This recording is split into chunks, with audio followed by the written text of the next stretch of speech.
Un croisement bondé du district de Koura, au Liban. Ce dimanche matin, un groupe de jeunes offre son temps en récoltant un peu d'argent des voitures qui passent.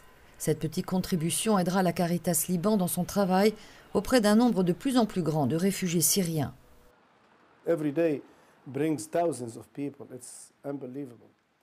Chaque jour apporte son millier de personnes. C'est incroyable. Près de 120 personnes vivent dans un édifice inachevé, un endroit laissé vide, que du ciment.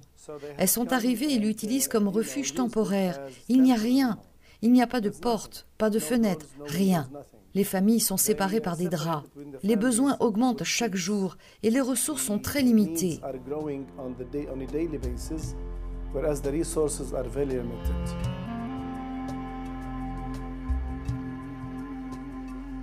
Le nombre total des réfugiés du conflit syrien a dépassé le 1 600 000 et plus de 4 millions de personnes déplacées à l'intérieur du pays. Le Liban, qui a une densité de 4,2 millions d'habitants, peine face à cette affluence des réfugiés du conflit près de chez eux. À la mi-2013, les Nations Unies ont enregistré plus de 500 000 réfugiés syriens uniquement au Liban. Les gens ont fui le conflit en emportant très peu ou rien avec eux et ils font face maintenant à une réalité très difficile. Beaucoup se retrouvent dans des camps de fortune où ils luttent pour faire face aux besoins de première nécessité. Les paroisses locales font ce qu'elles peuvent pour alléger les souffrances que provoque cette crise. Il y a à Car plus que maintenant environ 2000 familles.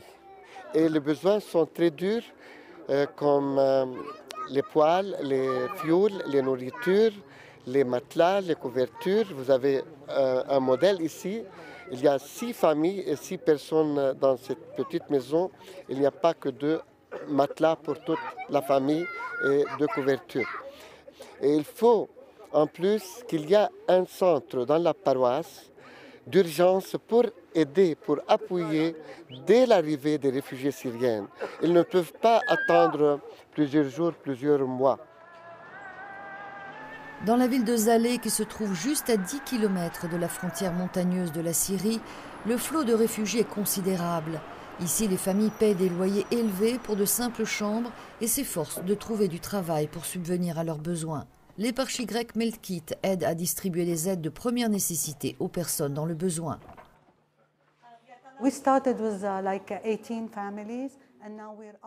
Nous avons commencé avec 18 familles et nous sommes maintenant arrivés à 540 et il y en a encore beaucoup qui viennent s'enregistrer. Nous le faisons chaque jour. Nous enregistrons leurs noms, vérifions leur position, combien d'enfants ils ont et sur la base de ces données, nous distribuons les colis de vivres et le voucher pour le fioul. Tout le monde le sait que notre éparchie fournit de l'aide et nous ne refusons personne.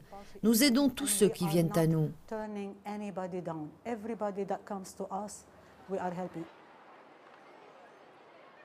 Un des domaines où le réfugié a besoin de secours immédiats est celui de l'assistance médicale.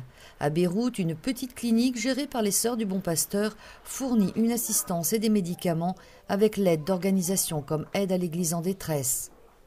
We receive every day, about 100-110 refugees. Nous recevons chaque jour près de 110 réfugiés, chaque jour. Ils ont survécu à des temps difficiles et sont vraiment traumatisés. Nous avons 4 psychologues, un psychiatre et un psychothérapeute. Ils les aident à parler de leurs problèmes.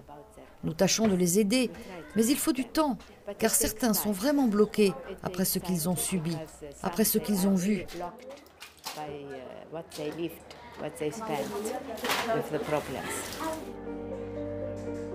Nous avons fait une journée de solidarité avec les Syriens. Nous avons fait la collecte dans toutes les paroisses. Nous nous considérons responsables de nos frères qui sont chez nous. Voyez. Et nous le ferons toujours. Et aussi, il y a des aides qui viennent internationales, des communautés internationales, des pays qui sont en train d'aider. Ça, ils sont tous remerciés. Chacun, là où il est en train de travailler. Mais elles sont toujours insuffisantes à cause du nombre et des besoins qui sont en train de croître.